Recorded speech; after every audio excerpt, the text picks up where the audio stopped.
It's growing incredibly fast. I've said for a long time it was the fastest adoption of any technology the world's ever seen. The pace of adoption is ridiculously big.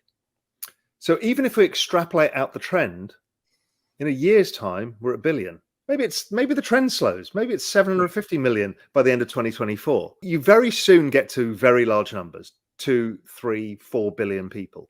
We are still early, but we're not super early. I would suggest that the cycle that lies ahead that we've started is probably the cycle that I refer to as the everything, everywhere, all at once cycle, where we do see adoption from every angle. All signs point to 2024 rapidly evolving into a breakout year for the cryptocurrency and digital assets industry. The remarkable surge in popularity over the past year, despite the bear market, underscores the magnitude of what lies ahead in the next 12 to 18 months. It is poised to be a massive period of growth. While much emphasis has been placed on price outlooks, it is now evident that numerous factors will contribute to the upcoming bull run and the ongoing expansion and evolution of the entire space. One pivotal factor is the mainstream adoption of crypto assets, starting with Bitcoin and gradually extending to encompass other cryptocurrencies and digital assets. In a recent interview with John Dion on CryptoLawTV, Raoul Pal, a distinguished macro guru and former Goldman Sachs executive, shares his insights into the cryptocurrency outlook as the industry approaches what he believes could be the most significant crypto bull run in history. According to Pal, mainstream adoption will emerge as one of the most robust narratives in this cycle. He anticipates that the entry of wealthy traditional finance players will inject tens of billions of dollars into the industry, serving as a major catalyst for other narratives and contributing to substantial price gains. In the following clips from Pal's conversation with Dion, a renowned crypto lawyer representing over 775,000 XRP holders, we delve into the depth of his perspectives on the industry's trajectory. Daily Dose Crypto Challenge. Win $1,000 of Bitcoin. Simply subscribe to our channel, like this video, comment below how much you think Bitcoin price will be on January 1st, 2024. Winner will be announced January 1st, 2024, 6 p.m. GMT time. Good luck. Will tokens like XRP or ETH, will they ever decouple from this sort of Bitcoin cycle that we've witnessed? No, because the Bitcoin cycle is the macro cycle.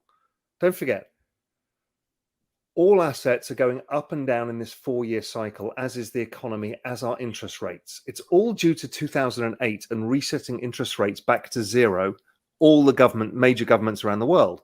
They then issued their debt in this 3 to 5 year sector, so let's call it 4 years on average, and this debt refinancing cycle is the cycle that drives Bitcoin, all crypto, all assets. It's also the presidential cycle. They're all the same thing right now, right? This is this super correlated world. Yeah. So within it, the first part, what I call macro spring, which is what we've been in, the early part of a bull market, when inflation is starting to fall, growth is still falling, but starting to try and stabilize somewhere. Normally, that's when Bitcoin outperforms. It's like in the beginning of a bond market rally, it's treasuries that outperform.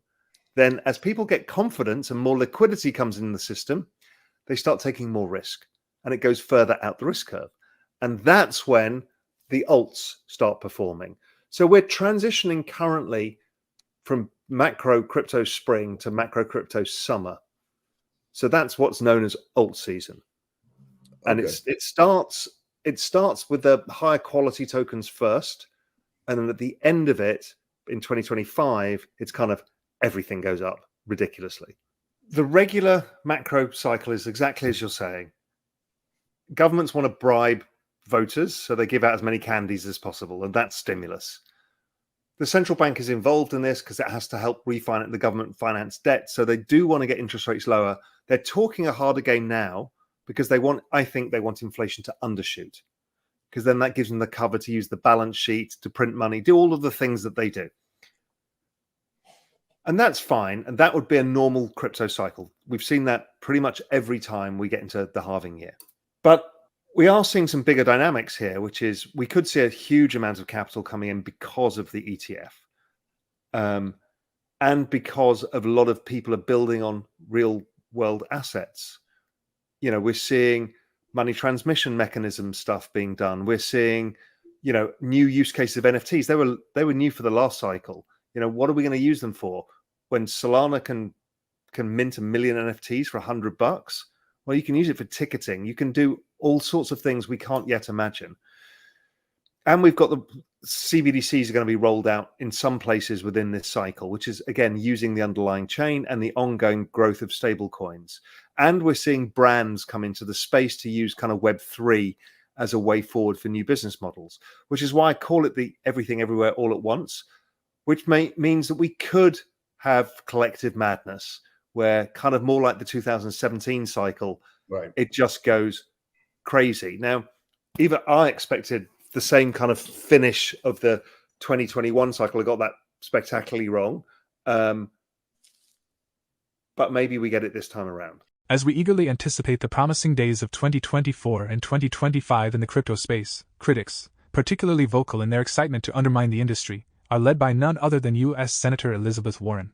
Persistently launching attacks on the sector, Warren recently announced that 5 additional senators, spanning across party lines, have agreed to co-sponsor her bill focused on combating money laundering.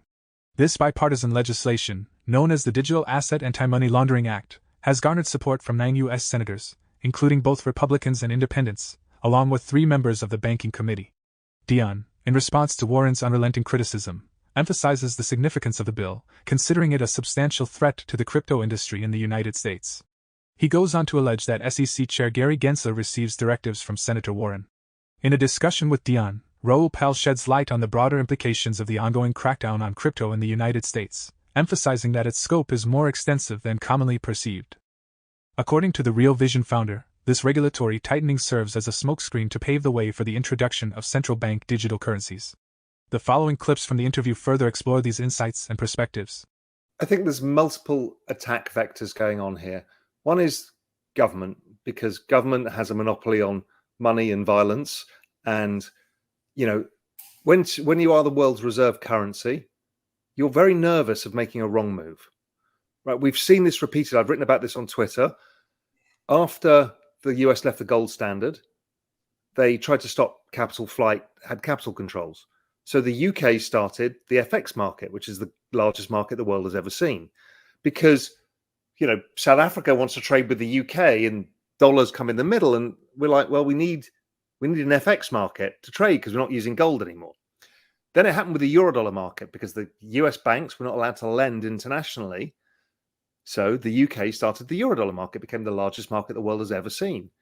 Happened again with derivatives. They wanted to protect the CME and the CBOT.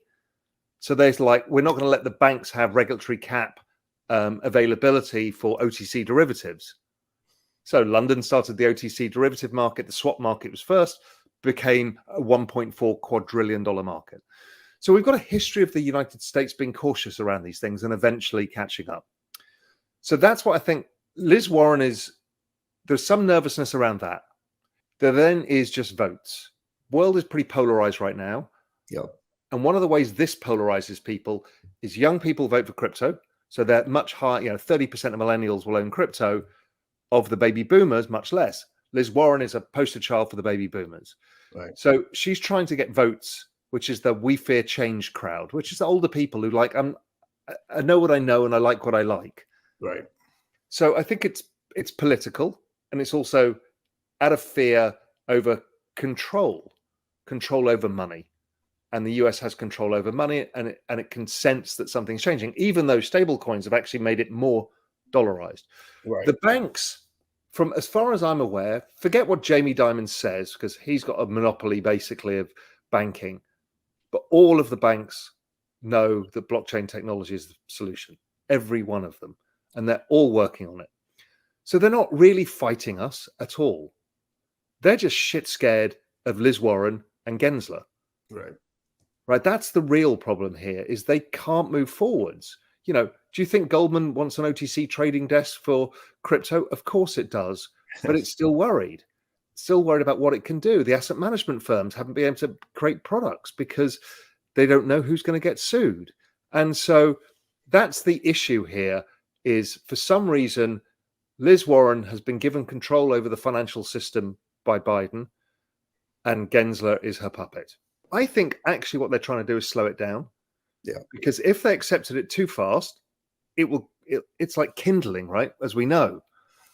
And we saw the same in China and India and the EU. is they're like, okay, first we need to understand what the hell this is. Second, and this is a thing that most people won't like. Second, we need to figure out our central bank digital currency. So then we can know where the capital is going. Because if central bank digital currency is on blockchain rails, then you can see the connection as it goes onto the distributed ledger systems. Right. China did that. They closed, converted to a CBDC essentially, and they will reopen for capital flight. They're reopen via Hong Kong because now they're in control of the money. They can see where it goes. Right. Blockchain's a gift for them because they can see the dollar that John spends. They can see exactly where it goes around the system. Yep. Now, they may not use it against you. It may be amazing data that we can analyze economies with. There's many things, good things that can happen. There's many bad things as well. For years, every participant in this industry harbored dreams of widespread acceptance, not mere adoption, of this asset class. Developers aspired to have their work objectively evaluated without the negative labels that have often been attached to crypto assets and related projects over the past decade. Now, we witness the chief executive officer of the world's largest asset management firm not only emphasizing the significance of the cryptocurrency industry, but also extolling the superiority of digital assets over the increasingly uncertain realm of fiat currencies. It is probable that we won't fully grasp the magnitude of everything that has transpired over the past year until we reflect on this moment in the years to come. Regardless of the potential strategies Elizabeth Warren and Gary Gensler might still have up their sleeves, the reality is unfolding, the technology is here to stay, and there is no force that can impede its continuous development. While delays may be possible, the inevitability of progress remains undeniable. Share your thoughts on Raoul Pal's predictions and the overall outlook for the cryptocurrency industry during the bull run. Do you believe Elizabeth Warren's suppressive and potentially deceptive bill against crypto will succeed? Your insights, comments, and observations are welcome in the comments section below. For more Daily Dose Crypto news, check out these 2 awesome videos on your screen. Click now and we will see you on the next video.